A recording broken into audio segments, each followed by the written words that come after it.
Welcome to this week's episode of the Retirement Readiness podcast.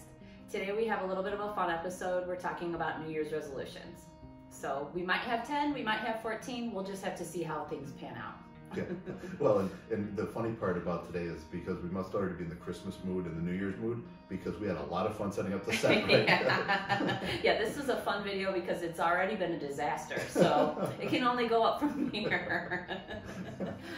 Yeah, and to your point, Katie, we thought that it would be fun, especially with how the market's been kind of a disaster, to do kind of what are the top 10 things that the market is saying it's going to do this year as kind of New Year's resolutions. Yeah, it's kind of the stock market, the economy, I guess we could say. Economy as a whole, the economy's New Year's resolutions. Yeah. So it's been I guess as we were setting up, it was a disaster. We should have known this was right on par. Yeah, par for the course.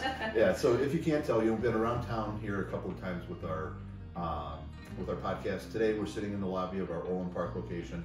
The beautiful Christmas tree. It's almost Christmas, and let's talk about New Year's, right? And what's the market and what the economy going to do this year? So we don't know for sure if this is going to happen, but like all New Year's resolutions, some of these might get broken. But we're going to try to say what we think it should do. Some are a little pie in the sky. Some are maybe more realistic than others. Yep, for sure. So number one, the market today and the economy today resolves to make homes affordable again. Katie, you recently went through a move, right? Yes. And what was that like? Was it easy? It was not easy to find a house. It was not easy to, once you found a house that you liked, from the very few that were available, they were gone in before you could view them many times. We got in right before the interest rates started going up, but now it's even different. Just great. Yep. Yeah. So resolution number one, make homes affordable and have some supply and demand that is evened out a little bit, right? Yeah, for sure. So if we're making homes affordable, let's talk about number two. Okay. So number two, I would say, would be that the stock market resolves not to make us cry every time we open our statements this year. This has been a pretty bumpy ride, as we've seen, but hopefully going into 2023, we'll have some good news, not just all down markets, right? That's right. This one kind of goes hand in hand with the resolution you might be also having on your list. It is to better myself by signing up for the gym so I can make the US dollar stronger in the new year. Yeah, so that goes to a lot of things, right? As we look across the board at the economy right now, we're seeing all kinds of things taking place, whether it be trade, whether it be inflation, all kinds of stuff. And so if we could have a strong dollar, that would be good for everybody. Good for everybody. I think that my personal, this goes for me, if anybody follows us on Facebook or LinkedIn, YouTube, that kind of stuff, everybody knows I like to eat. And so, it's a theme around the office, we all do. And so the New Year resolution for the economy this year is to eat healthier, which hopefully that means food prices coming down. We've seen, if you're like everybody else, inflation has driven prices crazy. My personal hope is, and I think my wife would agree, we hope the deli line gets lower. Hopefully that's part of this resolution, because sitting there for an hour waiting for the deli to open up, it is not fun. You have to pace while you wait for the deli so you get your steps Yeah. in. How about it? I hope that the economy vows this year to say no more often. No more NFTs, no more Ponzi style schemes. How about no to executives that let the company go bankrupt and then disappear to the Bahamas? So no, we're going to hopefully in 2023 ixnay on those. That's right. Yeah, I think hopefully we'll make some time for some self-care, which would really be to look at how am I disciplined. Hopefully I can buy stocks now and when they're low, and exercise my right to buy when it's low, ride it up, and have the self-care and the self-discipline to do that on a consistent basis. So that's my number 6. I think number 7 on the list, just being more financially responsible. Maybe you're cooking at home. Maybe the economy allows you to cook at home. The prices are dropping a little bit at the grocery store, a little bit that way. You're not going out to eat. Well, and with that, hopefully, it's something where what we've seen, if you're anything like us, everybody kind of felt like I was in jail for 2 years with COVID. Exactly. And so it's like now, if I can Jailbreak. get out, yeah, that's right. And so hopefully go see the people kind of go back to even some of the stuff that happened at the beginning of the lockdown, where we were at home more, right, and doing more stuff at the house and Exactly. that kind of thing. So I think that the next one, number 8, should be, I'm going to resolve to call my grandparents and my parents more often.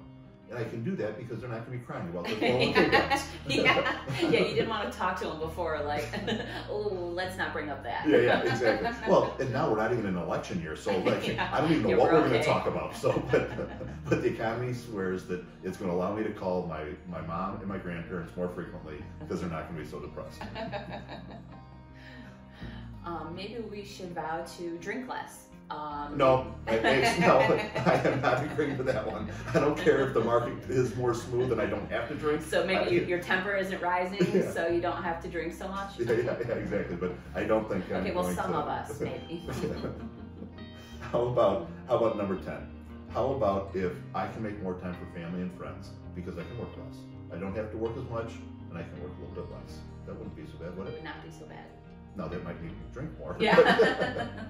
I don't know if all of these can happen at the same time. Yeah. How about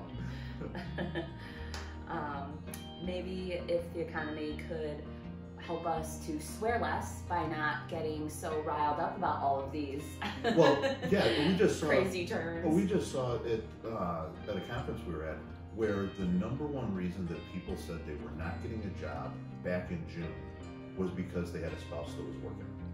Today, now we've got people back at, and that has fallen all the way to number 8. Now people are saying we're all back to work. And so some of that hopefully is we're not swearing, getting frustrated because the economy's evening out more, right? We get back to that more traditional way that we've lived. Now, maybe some people don't want both spouses to work, and maybe they'll be swearing some more, but maybe it's just we're getting back to more of a normal even keel. Yep, absolutely. And how about the economy, if it could swear to learn a new skill? Rather than the Federal Reserve constantly just increase rates. Try something new. Yeah, Try something new. mix it up a little bit. So that's the next resolution, is we will learn a new skill. Maybe to get more organized, like won't give away all your money on accident, like looking at FTX, but Yeah, well, maybe keep your accounts in some kind of organized manner. yeah, for sure. Well, a lot of times with that, even I think it's appropriate to think about how do I get organized at the beginning of the year. But we're also seeing this huge rise in scams, right? I don't know if you've seen it, but I'm getting they're getting smarter and smarter and smarter. So a lot of times, if the economy gets more organized, hopefully you can get more organized. Hopefully everybody will have their money a little bit. And you can help your grandma too, so she doesn't get scammed with those. You mean you're not really in Uganda and need or jailed somewhere? And Right. yeah. Exactly. And finally, what if we just traveled some more? Okay. Now, if the world was a place that we could travel to, that would be a different story. But how about if we just said, this year we resolve to enjoy ourselves, to have a very prosperous year. Hopefully the stock market can kind of stabilize a little bit, and we get back on track, right? That's right. All right. So from all of us here at Purdue Wealth Partners, we hope we can help you live your legacy with confidence. Follow us on Facebook, follow us on LinkedIn, I don't know, wherever else we are. Just follow us. And here's to a very prosperous 2023. We'll see you in the new year.